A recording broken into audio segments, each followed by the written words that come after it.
C'est un plaisir de vous retrouver sur la RTG. Au sommaire de ce journal, renforcement de capacité des défenseurs des droits de l'homme. Ils apprennent entre autres le processus de l'examen périodique universel. C'est pour contribuer à la consolidation des aptitudes de l'ensemble des acteurs. Nous irons à Farana où le Fonds de développement social vient de procéder à la remise des titres de prise en charge sanitaire gratuite à plus de 60 personnes indigentes.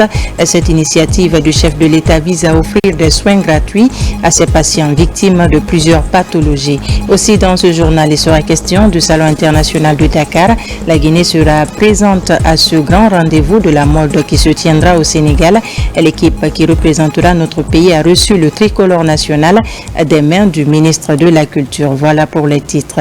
Bonsoir à tous. Merci de nous rejoindre sur les antennes de la télévision nationale. À la une de l'actualité ce soir, les défenseurs des droits de l'homme sont à l'école des notions de droits de l'homme et du processus de l'examen périodique universel. C'est pour leur permettre de contribuer à la consolidation des aptitudes de l'ensemble des acteurs. Tout cela a été organisé par le ministère de la Justice à travers la Direction nationale des droits de l'homme. Ousmane Bangoua. Les membres du mécanisme national de rapportage et de suivi des recommandations font feu de tout bois pour réussir le 4e examen périodique universel 2025 devant le groupe de travail du Conseil des droits de l'homme. Vous n'êtes pas sans savoir que notre pays a de nombreux défis en matière des droits de l'homme et il appartient à ma direction de transformer ces défis en opportunités pour que nous puissions continuer la promotion et la protection des droits de l'homme. C'est pourquoi la Direction nationale des droits de l'homme a tenu à impliquer toutes les parties prenantes en termes de défense des droits de l'homme et à prendre leurs recommandations et leurs retours concernant le rapport national. Il s'agit de toutes les recommandations qui ont été faites à notre pays en 2020 lors de son 3e passage à l'examen périodique universel. Donc ces thématiques touchent aussi bien le genre, les violences basées sur le genre, les personnes en situation de handicap ou encore les personnes vulnérables, les droits civils, politiques et sociaux, mais aussi le droit à l'alimentation et autres. Cette rencontre permettra aux acteurs de faire face aux multiples exigences liées à la soumission des rapports ainsi qu'au du suivi de la mise en œuvre des recommandations issues de ces mécanismes. Au nom du Haut Commissariat des Nations Unies aux droits de l'homme, je tiens à réitérer notre soutien indéfectible à la Guinée dans ce processus. Nous continuons à accompagner notamment le pays à travers une assistance technique et le renforcement des capacités afin de garantir une mise en œuvre effective et durable des recommandations de l'examen périodique universel. Les couches les plus vulnérables, notre contribution va porter à ce sujet. Voilà, que ce soit les enfants dans le groupe dans lequel je suis. On va se pencher surtout sur les recommandations axées aux femmes, aux enfants, aux personnes avec handicap, les migrants. Le respect de ces principes est une priorité du gouvernement Bahouri sous la vision éclairée du président de la République, général Mamadi Doumbouya. L'enjeu est d'apporter les propositions pertinentes à ce rapport devant servir de miroir pour le pays lors de la rencontre de Genève. La République de Guinée est partie à la quasi-totalité des principaux instruments internationaux de promotion et de protection des droits.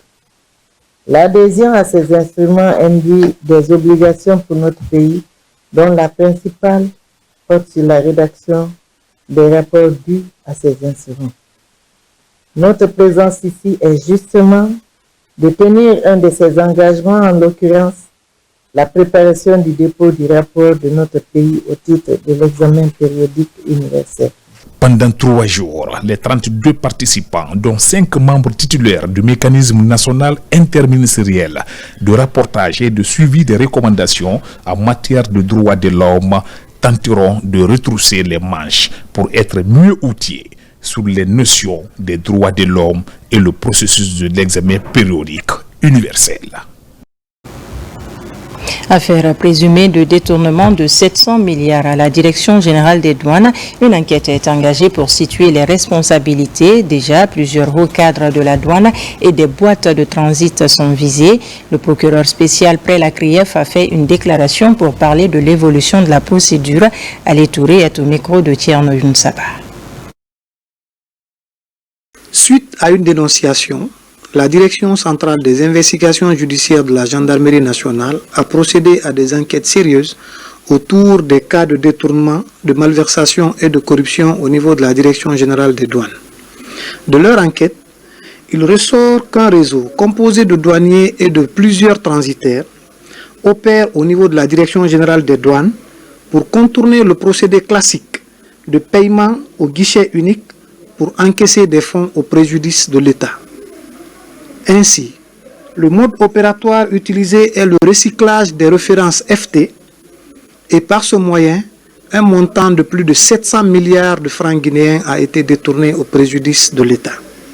Les faits ainsi décrits sont constitutifs des délits de faux et usage de faux, de corruption, détournement de deniers publics, enrichissement illicite, blanchiment de capitaux et complicité. À la réception du procès verbal et après analyse au niveau du parquet spécial, le procureur spécial près la Cour de répression des infractions économiques et financières a requis l'ouverture d'une information en saisissant la chambre de l'instruction contre plusieurs cadres de la Direction générale des douanes et plusieurs boîtes de transit pour les faits déjà cités ci haut, et toute autre personne que l'enquête révélera avoir participé à la commission de ces faits. Des interviews et autres points de presse seront régulièrement tenus en fonction de l'évolution de cette affaire. Je vous remercie.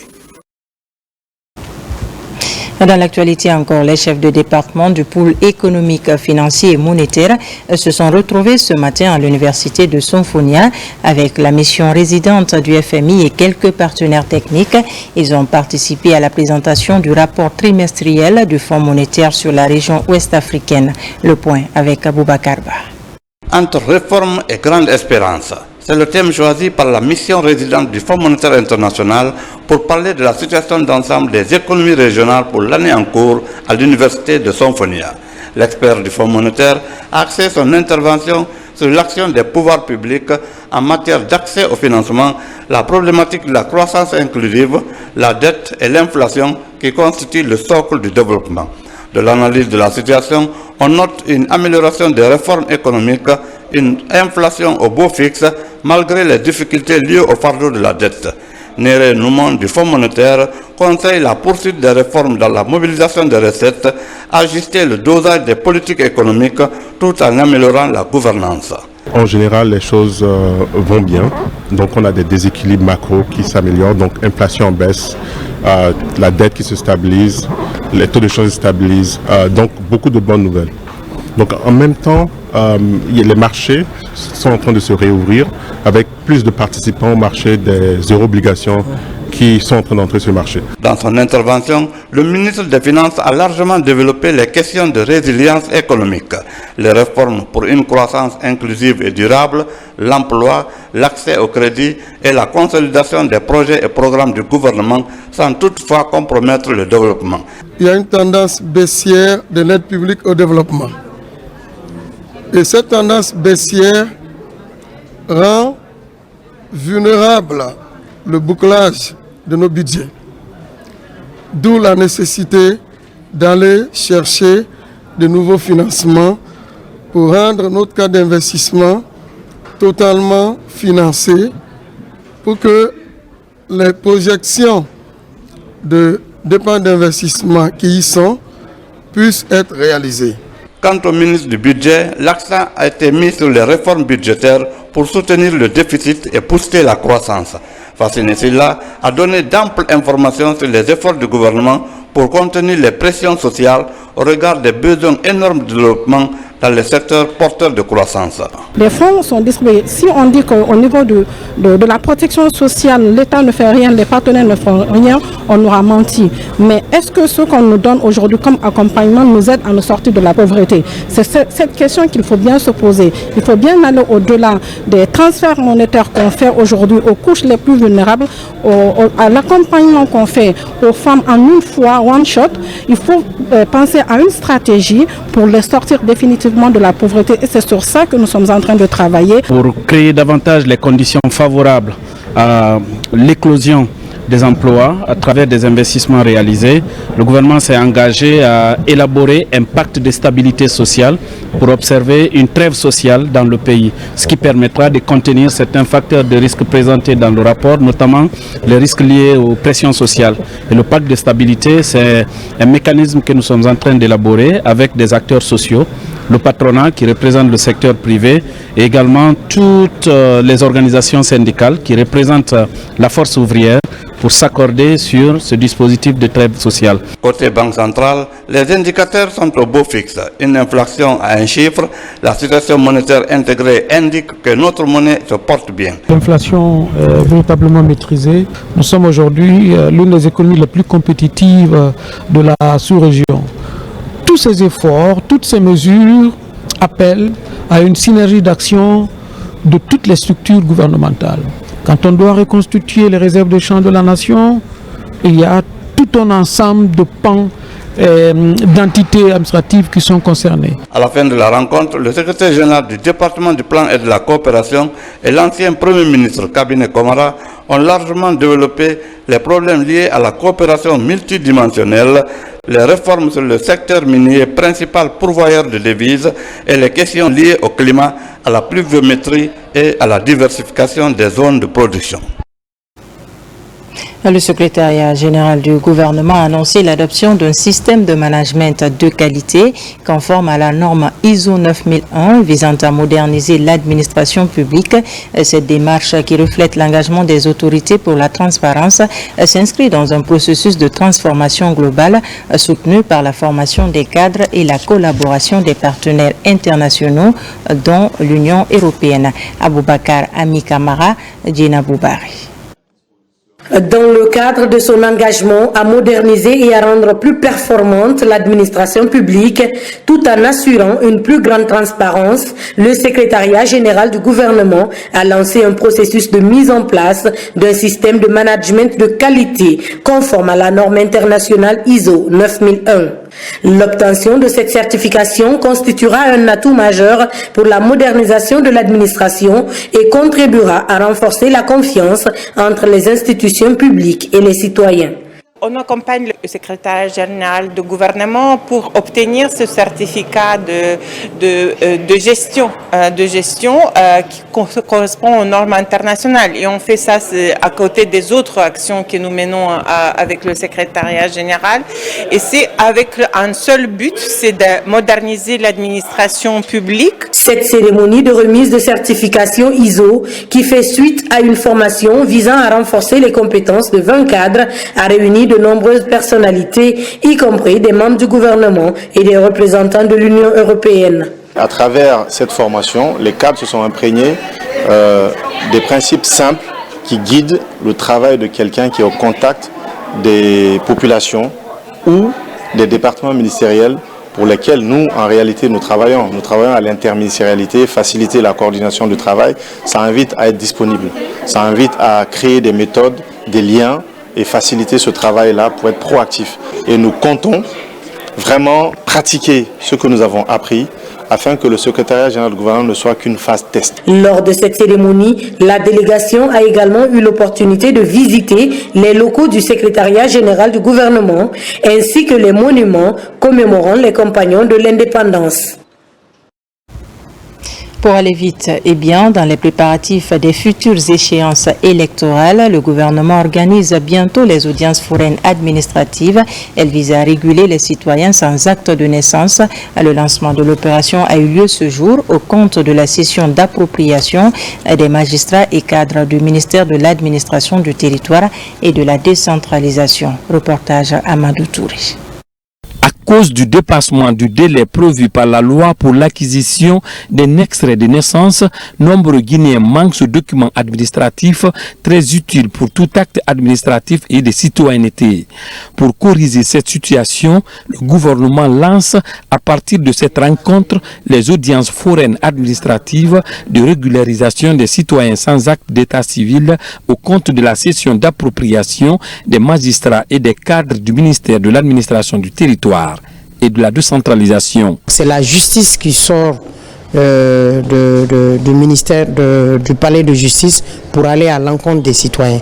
Donc ça veut dire que l'État s'organise à ce que l'acte de naissance ou le jugement supplétif tenant lieu d'acte de naissance et la transcription de ce jugement dans les livres de l'État civil vont venir vers les citoyens et les délivrer cet acte gratuitement dans leur commune. Il s'agit d'une activité fondamentale dans le chronogramme de la transition visant à accélérer les préparatifs des futures échéances électorales. Elle concerne les personnes âgées de 10 ans et plus qui n'ont pas d'acte de naissance. La cérémonie de ce matin marque le début en fait, des opérations qui vont nous mener vers le scrutin référendaire, c'est-à-dire les audiences foraines. Nous travaillons avec les magistrats, mais également avec les officiers d'état civil pour permettre en fait d'aller au plus profond de nos territoires pour identifier les personnes à partir de 10 ans qui n'ont pas d'acte de naissance. En étant une activité complexe et rigoureuse, les autorités demandent à l'occasion de ce lancement une souplesse des agents recenseurs lors de ces opérations pour apporter tout le succès à ce travail. Le chef d'état-major de l'armée de terre poursuit sa tournée de prise de contact à l'intérieur du pays. Le centre d'instruction d'infanterie de recyclage, la compagnie d'infanterie de Kissidougou et le bataillon autonome de Guékédou ont reçu la visite du patron des forces terrestres guinéennes. Le général de division Abdoulaye Keïta a donné des instructions fermes pour le respect des valeurs et principes militaires. Adjudant Omar Kamara de la presse militaire. Quelques semaines après sa prise de fonction à la tête de l'état-major de l'armée de terre, le général de division Abdoulaye Keïta entame une tournée dans les unités d'infanterie de l'arrière-pays. Le centre d'instruction d'infanterie et de recyclage de Kissidougou, la compagnie d'infanterie et le bataillon autonome de Guékédou, dans la 4e région militaire du pays, ont constitué la première étape de cette visite de terrain. Partout, le chef d'état-major de l'armée de terre a transmis à la troupe le message de félicitations et d'encouragement de la hiérarchie militaire, mais aussi donné de nouvelles orientations dans l'accomplissement de leur mission au quotidien. Je voudrais vous transmettre les salutations du commandant en chef des forces armées, le général Mamadi Doumbouya, président de la République, chef de l'État. Aussi vous transmettre les salutations du ministre de la Défense nationale et du chef d'état-major général des armées. Je suis en tournée de prise de contact. J'ai entamé pour Conakry et je viens pour l'intérieur du pays. Voir les unités de l'armée de terre, prendre en compte leurs préoccupations et voir comment ils évoluent, m'imprégner des réalités sur le terrain afin de remonter les comptes rendus acquis de droit. Au cours de cette visite de terrain, l'accent est aussi mis sur l'application des textes qui résistent les forces armées guinéennes. Des militaires en tenue qui se permettent de se dépraver sur les réseaux sociaux sans respecter l'éthique et la déontologie de notre métier de militaire. Des militaires portent les casquettes sur cette tenue. Pour le moment, on n'a pas doté de casquettes pour porter sur cette tenue. Je ne veux voir personne en casquette. Tout le monde en béret. C'est le béret qui a été doté, c'est le béret qu'on porte. J'ai aussi instruit les directeurs de centre, les commandants de compagnie jusqu'aux régions, partout où il y a des formations mises en place. Je ne veux plus voir qu'on rase les filles. Elles se coiffent, elles font des tresses, pas de mèches. Référez-vous au règlement de service dans l'armée. C'est bien défini là-bas. Une bonne nouvelle pour les Guinéens vivant en Inde. Désormais, nos compatriotes vivant dans ce pays peuvent s'enrôler sur place. L'opération a été récemment lancée par l'ambassadeur de Guinée en Inde, un ouf de soulagement pour la communauté guinéenne sur le sol indien. Makemedunzo. La juridiction diplomatique de Guinée en Inde est fin prête pour enrôler les Guinéens vivant dans ce pays. Le matériel est au grand complet et manipulé par un personnel aguerri et disponible. Ces bébés sont parmi les premiers à passer cet exercice. C'est très bien passé, on a bien aimé, et on a bien été accueillis, les choses se sont passées facilement. Je remercie aussi les autorités de tout ce qu'ils font, parce que ça nous a évité le déplacement d'ici pour notre pays. J'ai le plaisir d'informer la communauté guinéenne de la disponibilité du kit d'enrôlement pour les passeports biométriques de tout Guinéen désireux de se faire enrôler. C'est une belle occasion pour nos compatriotes qui désormais va leur permettre de s'enrôler sur place et les données vont être envoyées à Conakry pour la confection des passeports biométriques pour nos ressortissants en Inde.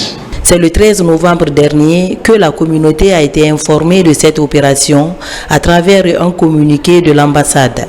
Le souhait de l'ambassadeur Alassane Conté est de délivrer des passeports à tous les Guinéens résidant en Inde. Le personnel diplomatique est suffisamment outillé pour enrôler le Guinéen, qu'il soit de passage ou résident, n'est-ce pas, à New Delhi.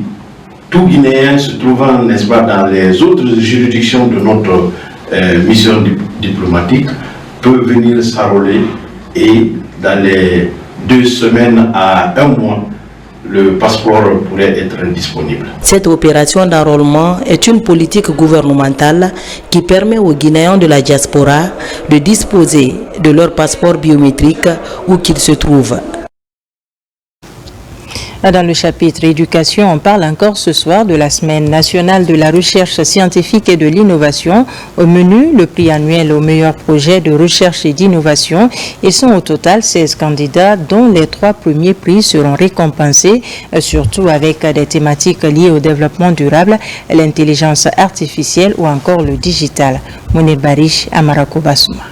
Le ministère de l'Enseignement supérieur s'est doté d'une politique nationale de la recherche scientifique et de l'innovation dans l'optique de promouvoir une meilleure gouvernance dans le secteur de la science, de l'éducation et booster les projets de développement initiés par le gouvernement, notamment le projet Simandou. Pour y arriver, les experts guinéens et étrangers partagent les bonnes pratiques en marge de la 2e édition de la Scénarii. L'objectif est de galvaniser les créateurs des projets innovants liés au développement durable du pays. Nous attendions 15 candidats par discipline. Nous avons estimé que le prix il se veut sélectif. Il est strict. Donc nous sommes arrivés avec 5 candidats pour la recherche et 11 candidats pour l'innovation. Donc nous travaillons aujourd'hui à délibérer. Nous aurons encore les auditions des candidats innovation qui se fait de façon très accentuée. Un travail de qualité a été fait par les candidats. La recherche, il faut avoir les idées. Il faut avoir la motivation, il faut avoir la connaissance. Mais derrière l'idée, derrière les connaissances, il faut que nous puissions vraiment avoir un financement. Et aller aussi dans le sens vraiment des financements innovants. Les projets et programmes qui sont dans l'agenda des chercheurs et innovateurs sont en adéquation avec les priorités gouvernementales.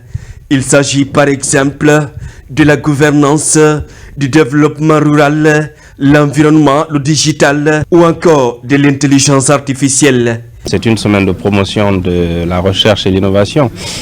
Il faut qu'on continue à organiser cette semaine donc pour attirer non seulement l'attention sur nos centres de recherche, augmenter l'intérêt que les enfants ont pour la science, la recherche et l'innovation. La recherche scientifique est célébrée chaque année à travers un prix annuel.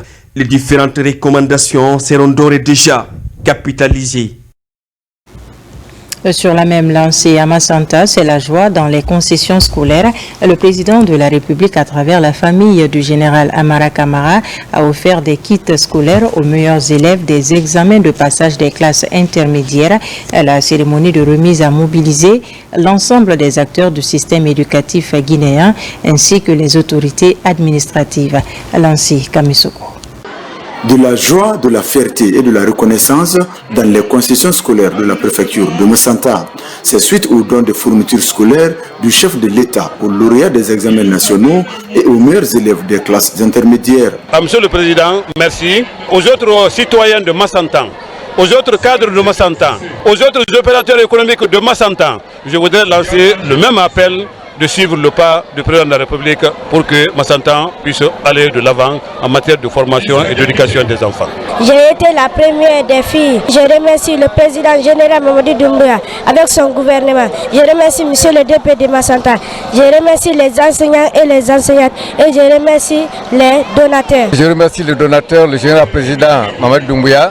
Et au nom de tous les parents d'élèves de la préfecture de Massanta, je les remercie. Sous appui du président de la République, à travers la famille du général Amara Kamara, est un coup de pouce au système éducatif guinéen vers l'excellence. Nous remercions très sincèrement le président de la République, chef de l'État, chef suprême des armées, le général d'armée Mamadi Doumbouya, pour cette offre d'une importante cargaison de kits scolaires aux meilleurs élèves de Massanta. C'est une occasion encore de lui remercier pour tout ce qu'il est en train de faire pour l'amélioration du système éducatif. La remise de ces kits vient soutenir la politique du ministère de l'enseignement préuniversitaire et de l'alphabétisation visant à créer de l'émulation en milieu scolaire.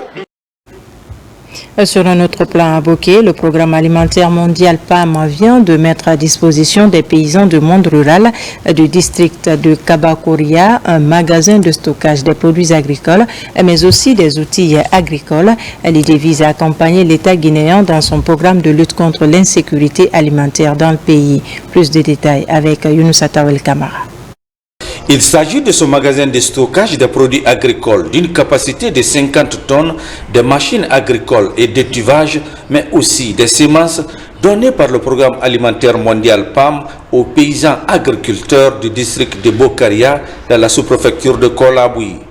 C'est dans le cadre du projet Village Fin Zéro pour mieux renforcer la chaîne de valeur du riz, améliorer la productivité et la transformation du secteur agricole en vue de lutter contre l'insécurité alimentaire dans la contrée.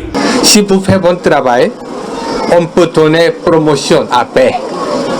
Nous allons donner un peu d'équipement, un peu de formation, un peu d'autres choses. De l'autre côté du district de Bokaria, le PAM, à travers l'ONG SEAD, Centre d'études et d'appui au développement, a réalisé également ce champ de riz. Ici, c'est la semence chinoise bien rentable qui est utilisée. Cette variété chinoise, c'est une variété hâtive qui nous permet de faire 2 à 3 récoltes dans l'année. Nous avons encadré un groupement, le groupement du nom de Waratia. La première fois, il était question de mettre en valeur une superficie de 5 hectares de périmètre risicole. Et cette première phase du projet, ça a vraiment été un succès. Sous autre appui du programme alimentaire mondial PAM en faveur des petits exploitants agricoles de Bokaria vise à accompagner l'État guinéen en vue d'assurer l'autosuffisance alimentaire dans le pays. Du côté de Farana, le Fonds de développement social et de l'indigence a procédé à la remise des titres de prise en charge sanitaire à 61 malades indigents. C'est dans le cadre de la poursuite de ces activités humanitaires en faveur des personnes vulnérables, une initiative du président de la République pour réduire l'extrême pauvreté en Guinée. Ibrahima Oulin Fofana, Silati Kourouma. Au bloc administratif préfectural de Farana, le Fonds de développement social et de l'indigence en face des malades indigents. Ils sont au nombre de 61 indigents malades répertoriés dans la région administrative à recevoir leur titre de prise en charge sanitaire gratuite. Chers bénéficiaires, les titres de prise en charge que vous recevez aujourd'hui donnent accès à des soins de santé gratuits en vue de vous permettre de retrouver la santé. Tout au long de ce processus, vous bénéficierez de l'accompagnement des cadres du Fonds de développement social de l'indigence, dotés des compétences adhérées dans ce domaine. Il nous revient de demander à cette population de Farana non seulement de bien identifier ces personnes vulnérables qui ne constituent pas en soi un fardeau, mais la maîtrise au niveau de la conscience et du moral vous permet non seulement de surmonter ce que vous souffrez, mais aussi de faire face vous-même à certains de vos problèmes. Devant les cadres de ce fonds d'indigence, les efforts du président sont loués à travers le ministère de la promotion féminine, de l'enfance et des personnes vulnérables. Une 4e étape saluée par des indigents. Personnes qui vont recevoir leur titre de prise en charge, je ne ferai que remercier le président de la République et lui dire que vraiment ce geste va droit au cœur de sa population à la base. Alors nous le remercions et nous serons à côté pour les accompagner, encadrer et pour que tout se passe dans de très bonnes conditions. J'ai fait au moins 15 ans avec cette maladie. Je remercie Mamadi Doumbouya, que Dieu lui donne de longue vie et ses compagnons. J'ai été très ravi de recevoir mes dossiers de prise en charge. À Farana, les critères de sélection ont été respectés. Les bénéficiaires sont tous de nationalité guinéenne et vulnérables. À date, les intéressés ont commencé à bénéficier d'une prise en charge sanitaire à l'hôpital régional de Farana. A plaidé auprès des autorités pour l'institutionnalisation d'une journée nationale des droits des patients en Guinée. Tel est l'objectif d'une rencontre initiée par le collectif interassociatif pour le plaidoyer et la promotion des droits des patients. La rencontre a réuni les professionnels de santé, experts juridiques et responsables politiques, entre autres nations. Malgré les efforts fournis dans le secteur de la santé en matière de droits des patients, droit à la dignité, droit à l'information, beaucoup reste à faire.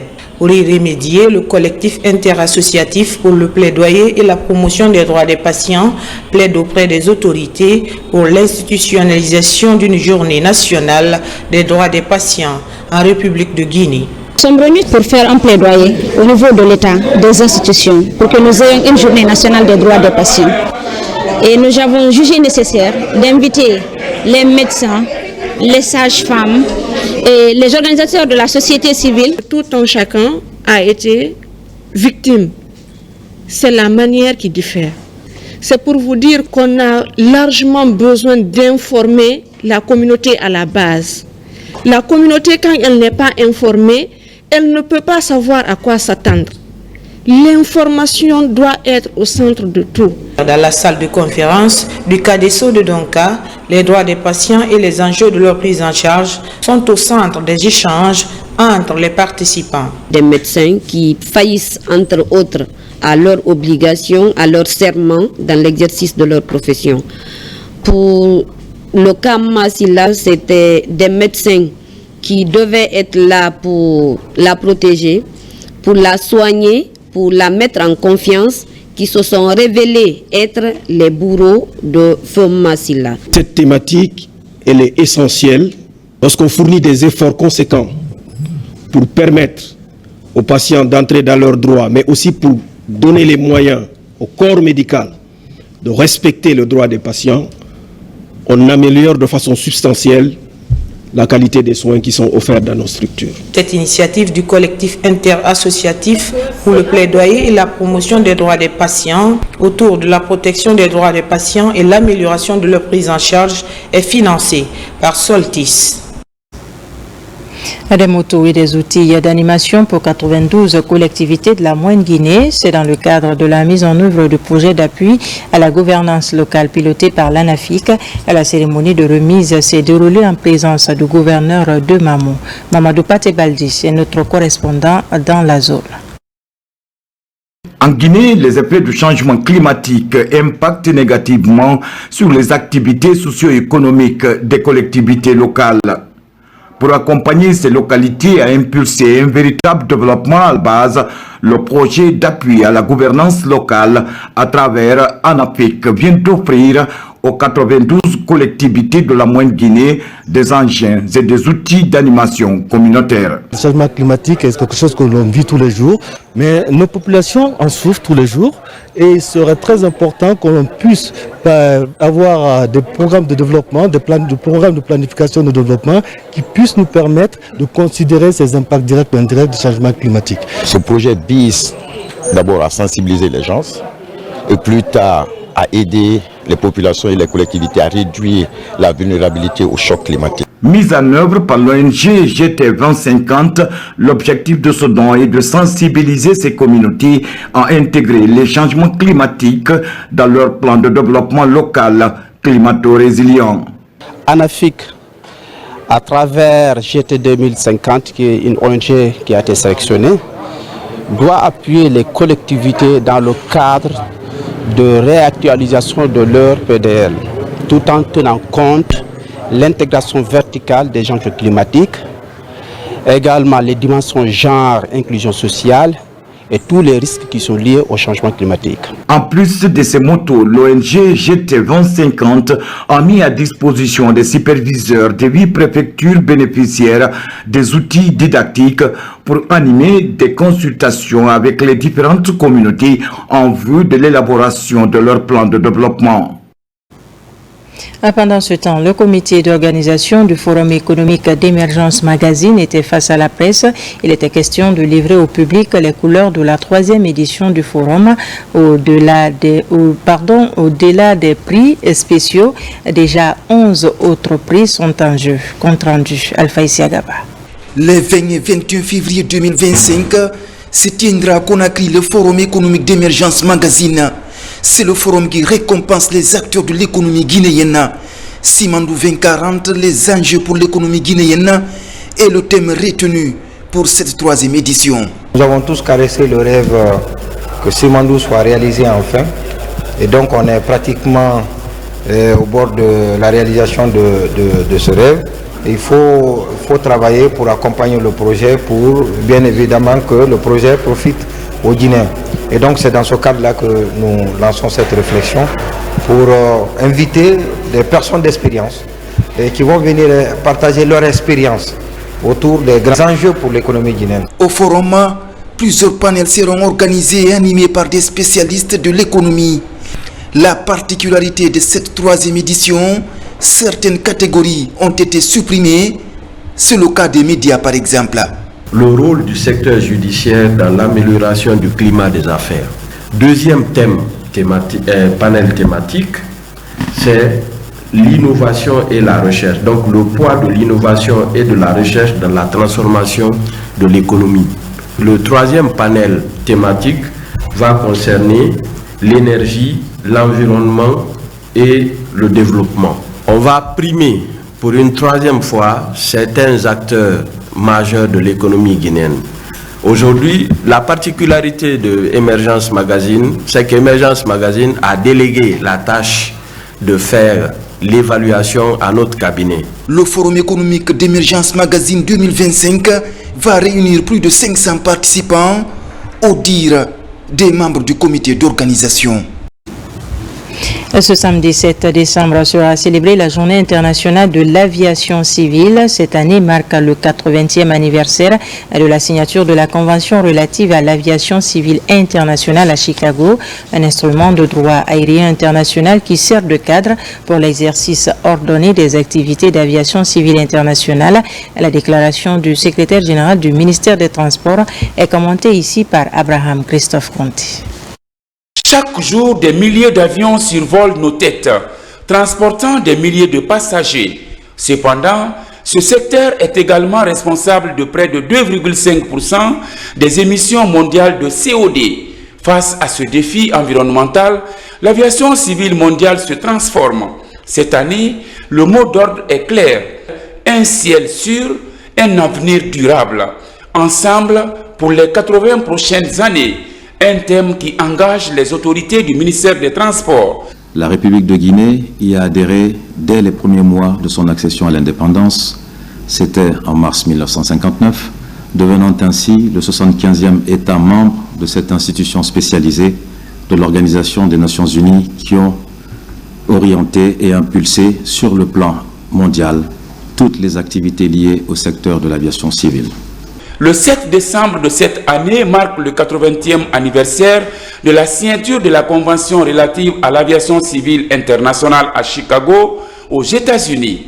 Pendant 8 décennies, cet accord international a servi de base au développement du système mondial.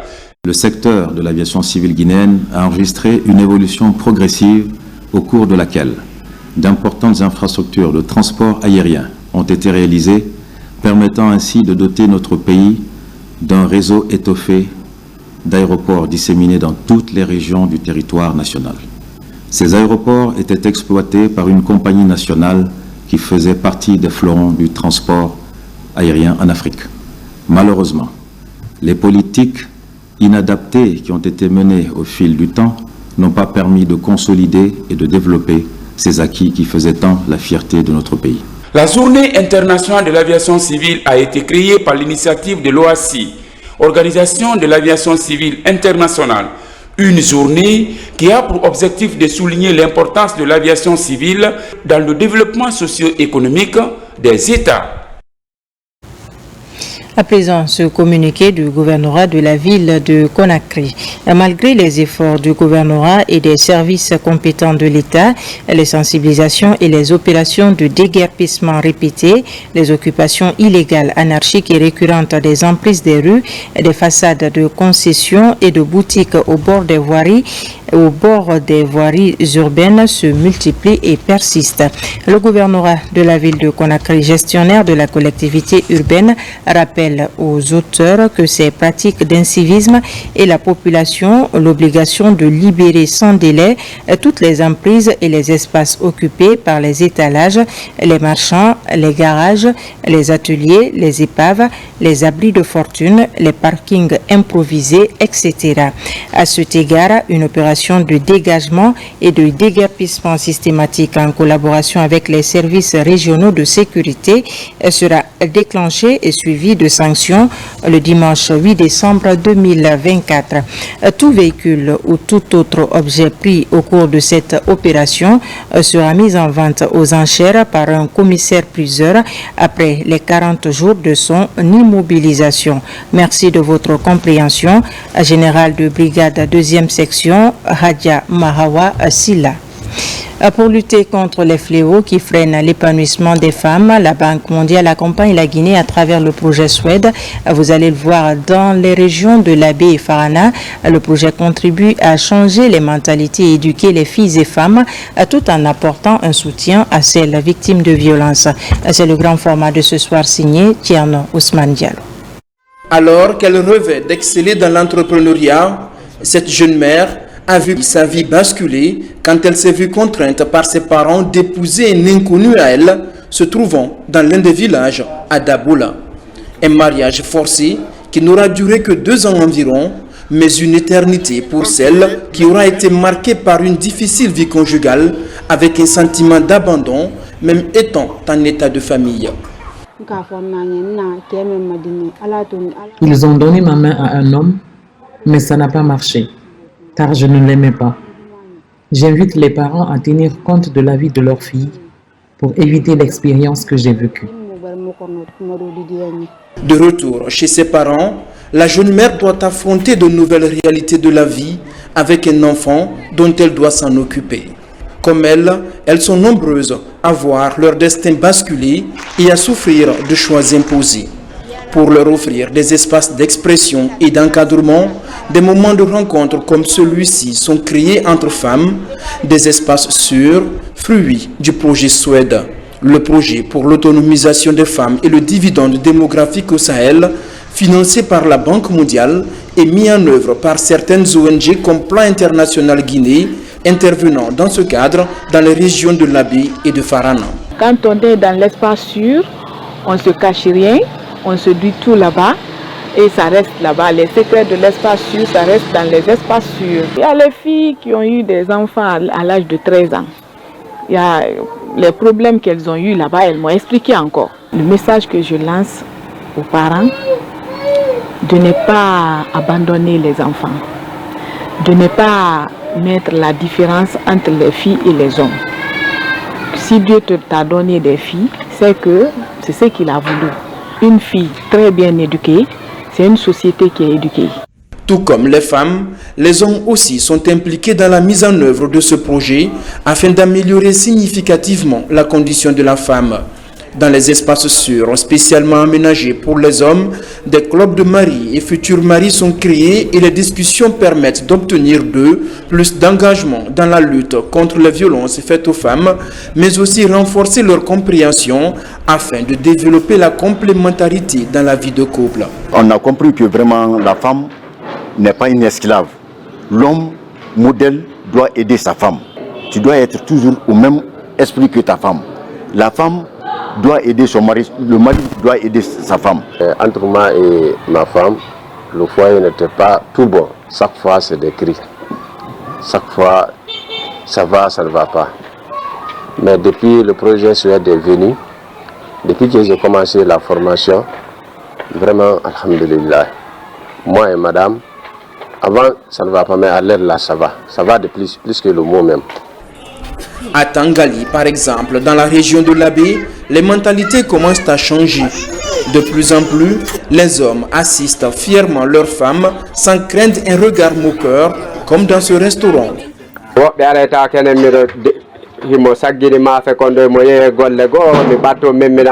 À des moments, je remue la sauce par exemple alors qu'elle fait autre travail. Certains me trouvent ridicule, mais ça me plaît de l'aider et j'invite les hommes à soutenir leurs femmes dans les tâches, y compris le ménage. Ça a embarqué beaucoup de gens. Parce que d'autres pensaient que nous, il y a d'autres qui disent vraiment quand tu travailles pour ta femme, peut-être tu apportes de l'eau pour ta femme, peut-être les enfants ne seront pas bénis. Mais le projet nous a fait comprendre que c'est pas ça. Quand il y a un couple ici, c'est l'entraide qui doit régner entre eux. Dans la mise en œuvre de ce projet, Plan International Guinée travaille étroitement avec les ONG locales afin de toucher les familles dans les zones les plus reculées dans ces régions de mise en œuvre. Essentiellement, on développe ici les thématiques qui se rapportent à la compétence de la vie. C'est des thématiques qui se rapportent un peu, si vous voulez, aux droits de la jeune fille, au mariage précoce MGF, les MGF en général, la planification familiale. On a ouvert ces espaces-là pour les donner les capacités, les opportunités d'être aussi émancipés que les filles qui sont allées à l'école. À tous les niveaux de sensibilisation et tout au long de l'exécution du projet Suède, un accent est mis sur la scolarisation de la jeune fille. Ça fait pas longtemps, au niveau du collège, on m'a appelé, j'ai assisté à la remise de kits scolaires aux jeunes filles. Et chacune des filles a empoché 250 000. Parce que quand un enfant vient, il voit ses copains et ses copines sont en train de payer des galettes, des bonbons, du jus. Elle n'a rien, elle est gênée. Le lendemain, ça peut l'empêcher de ne pas venir à l'école. Tout ça, c'est pour encourager nos jeunes filles de continuer les études. C'est pourquoi la fois dernière, ils m'ont parlé de Suède 3. Je l'ai dit, je dis moi je souhaite même Suède 10. Parce que Suède est en train de travailler, c'est dans l'intérêt commun de la population guinéenne. En investissant sur les filles et sur les femmes à travers le projet Suède, la Guinée et la Banque mondiale comptent améliorer les conditions de vie de la couche féminine. Sur le terrain, les actions des organismes comme Plan International Guinée garantissent l'atteinte effective des cibles, des efforts conjugués qui contribuent aujourd'hui à changer les mentalités. La quinzaine des droits humains s'est déroulée à Conakry sur une note de satisfaction et cette fois-ci, un film a été projeté sur les violences faites aux femmes dans nos communautés. C'est un court-métrage d'enquête de 25 minutes suivi avec intérêt par toute l'assistance. Nos reporters, Aboubakar Diaby et Mon Laïsouma étaient présents. Dans le cadre de la journée internationale pour l'élimination des violences faites aux femmes, la 15e des droits humains est organisée. Le film documentaire Ouamali est projeté à Conakry par l'Union européenne à cet effet. Ce film est réalisé après des enquêtes menées dans les communautés. C'est toute une série d'activités qu'on organise pour sensibiliser les populations sur les questions des droits humains. Donc c'est ce qu'on a vu aujourd'hui avec ce documentaire, mais avec toutes les interventions aussi qu'on a vues. Les problèmes de violence basées sur les genres, tous les problèmes de l'égalité des genres. Donc c'est sur ces questions qui sont très importantes pour la Guinée et pour l'Union européenne qu'on travaille ensemble. Les violences conjugales et sexuelles constituent des pratiques néfastes récurrentes. Plusieurs témoignages sont pris en compte pour explorer toutes les pistes pouvant éradiquer ces violences basées sur le genre. Le plus difficile a été d'avoir les victimes qui acceptent de témoigner, les survivantes, mais avoir les données sur un échantillon de 500 puisque c'était pas filmé, c'était pas photographié. Les femmes se prêtaient aux questions et puis on a eu le concours de la médecine légale qui nous a mis à disposition toutes les données qu'ils ont reçues entre-temps et qui nous a beaucoup aidé donc dans la collecte de données. J'ai appris certaines choses dont je n'avais pas conscience avant et ça me donne aussi à réfléchir et à apporter mon grain de sel dans la lutte contre les violences faites aux femmes. Le gouvernement guinéen et l'Union européenne conjuguent davantage leurs efforts pour l'émancipation des femmes et jeunes filles en Guinée, en faisant de leur cheval de bataille l'égalité, la dignité et le respect de chaque être humain. La religion, le secrétariat général aux affaires religieuses a entamé une caravane de sensibilisation sur la paix et l'unité nationale en Guinée. Cette caravane a débuté mercredi à Kindia où le ministre secrétaire général aux affaires religieuses a rencontré les fidèles musulmans de Kindia Tafuri. Plus de détails avec Yaya Silla.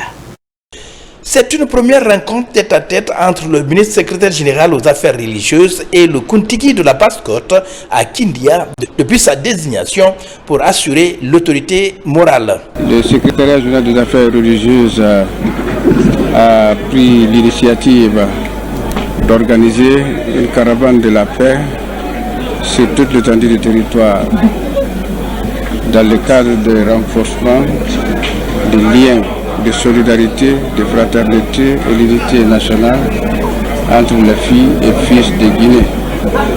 Et aussi, à travers cette caravane de la paix, essayer de résoudre tous les conflits d'ordre religieux. Et aussi inviter l'ensemble des fidèles musulmans et chrétiens, la population croyante de Guinée, à cultiver l'esprit de la paix. Le nouveau Kuntigi a pour sa part encouragé les responsables religieux et invité les croyants à garder jalousement la paix. Nous devons louer les efforts des autorités pour avoir chaque fois prôné le pardon et la paix.